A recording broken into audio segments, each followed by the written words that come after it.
comments will appear here.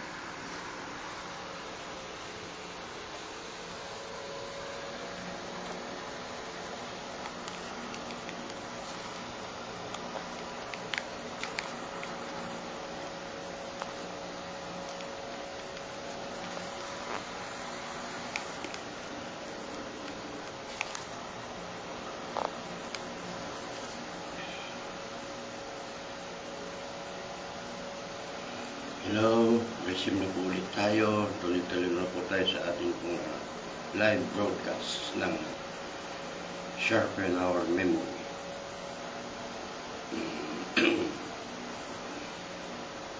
Unang Pedro, Kapitulo 3. Ganyan din naman kayo mga asawang babae.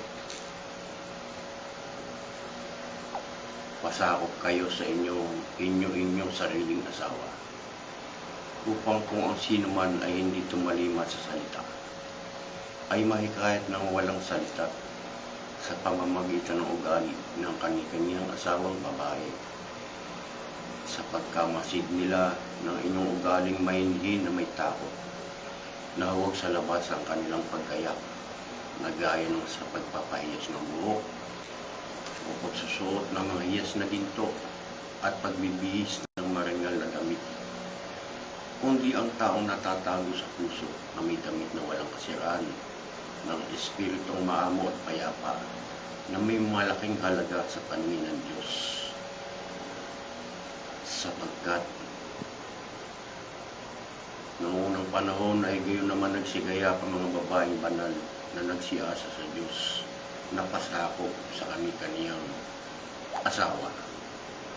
Gaya naman ni Sarah na tumalima kay Abraham, na kanyang tinawag na Panginoon, na kayo ang mga anak niya ngayon kung kayo nagsisigawan ng mabuti at hindi kayo nangatatakot sa anumang kasindakan. Gayon din naman kayo mga lalaki, magsipamahay kayong kasama ng inyong asawa ayon sa pagkakilala, na pakundanganan ng babae na gaya ng marupok na sisidlan. Yamang kayo kasamang tagapagmana ng biyaya ng kabuhayan, at upang ang inyong mga panalangin ay huwag mapigilan, at tapos-tapusan kayong lahat ay magkaisang akala, madamayin, mga ibigang tulad sa mga magkakapatid, mahabagin, mga mapagkumbabang pag-iisip, na huwag ninyong gantiin ng masama ang masama,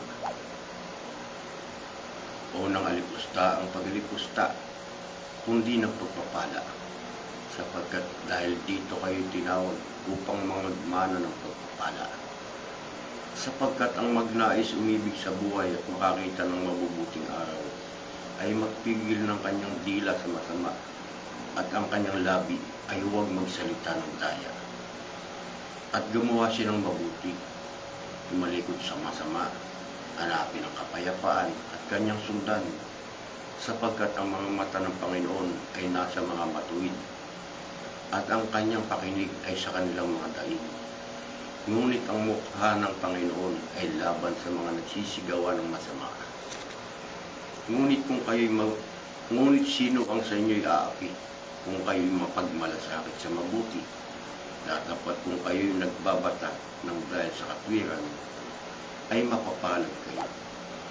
At huwag kayong mga takot sa kanilang pantakot, o huwag kayong mga gulo, kundi inyong sambahin si Kristo na Panginoon sa inyong mga puso, na lagi kayong handa ng pagsagot sa bawat tao na humihingi sa inyo ng katwiran tungkol sa pag-asang nasa inyo, ngunit sa kaamuan at takot, nataglay ang mabuting budi, upang sa mga bagay na salitain nila